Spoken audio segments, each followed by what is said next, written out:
utterly transported by this film, and it looks completely stunning. The game of riddle scene between Gollum and Bilbo really sticks out in the movie. It's just exceptional. How beneficial to you as a performer the technical advances that have happened in between sort of Lord of the Rings and this film in playing Gollum? Well, the great thing about the way that performance capture technology has moved on is basically when we did Lord of the Rings, everything was filmed, and I acted with the other actors, with Sean Astin and Elijah Wood, and we played the scenes out together. But I then had to go away and go onto a motion capture stage and repeat the process for a lot of Gollum's shots. Whereas this time round, it's moved on in the last 12 years, and I'm now on set. We can film performance capture at exactly the same time as the live action cameras, and that's a significant move, because it means that you can just get on with the business of acting with each other and knowing that at the end of the day, what you've shot that day is in the can, which is great. And so I have a head-mounted camera which is capturing all my facial expressions.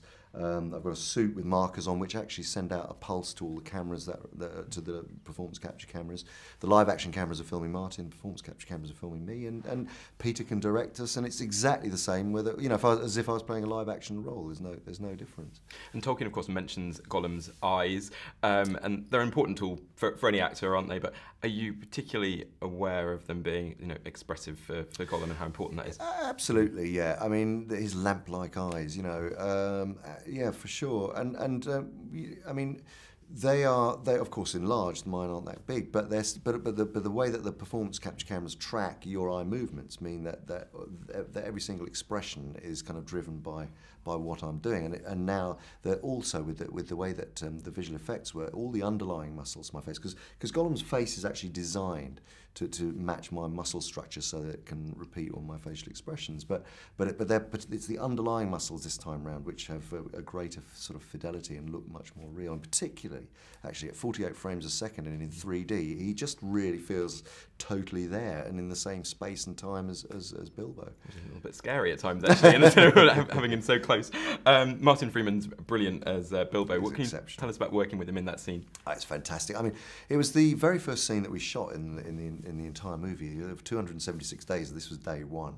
And we shot the scene for about between 10 days and 2 weeks. Can't remember exactly, but the way that Peter wanted to do it was to shoot it like a piece of theatre, a chamber piece of theatre, because it's a very complete scene, and it lasted about sort of 12 minutes or so when we were shooting it, and so we just used to literally shoot the whole thing from beginning to end, and then Peter would replace the cameras or give us notes, and then we'd do the whole thing again, and that's very unusual in filming to have the luxury of creating a scene like that. But it was Martin, he was his first days as Bilbo Baggins, so he was really trying to discover the character, and he's such an inventive actor that it's just great. We were sort of we were able to really bounce off each other and do some interesting stuff. And when the epic end credits roll at the end, people will see your name twice, not just as Gollum, but of course as second unit director. Yeah. People are sort of less familiar with that terminology. What does that mean on The Hobbit? Well, on The Hobbit, it's actually quite significant in the sense that it's second unit director can mean sort of doing pickup shots of swords being drawn out of hilts over the hands and so on, but sometimes it's stunt sequences and action sequences as well. Stuff that the director might not have time to do, the main director. But on The Hobbit, it was a really, we were shooting for 200 days, and Peter wanted me to be there because it's such a large ensemble cast, and he knew that I could direct performance, and so he wanted someone to be there. There was a huge crew. It was pretty much another main unit, really.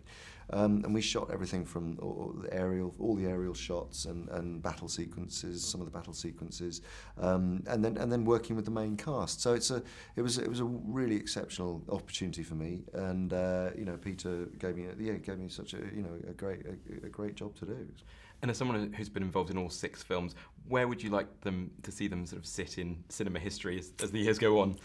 Well, I think it's exactly that. That there will be people spending entire weekends sitting watching these back to back, as they have done with the Star Wars, franchise and all of these big franchises. But this I think will. The thing about these they feel like historical pieces. Although they're fantasy films, they're emotionally very truthful, and they're always about the individual themes as well as the great big canvas. So you're always emotionally drawn to these characters, but they also kind of feel like there's a as Tolkien wrote this mythology, it feels, and because of the fan base that follow this mythology, there is almost a reality to it, and I think they in some way will sit like that and hopefully be remembered like that. I think so too. Andy Serkis, thanks very much. Thank you.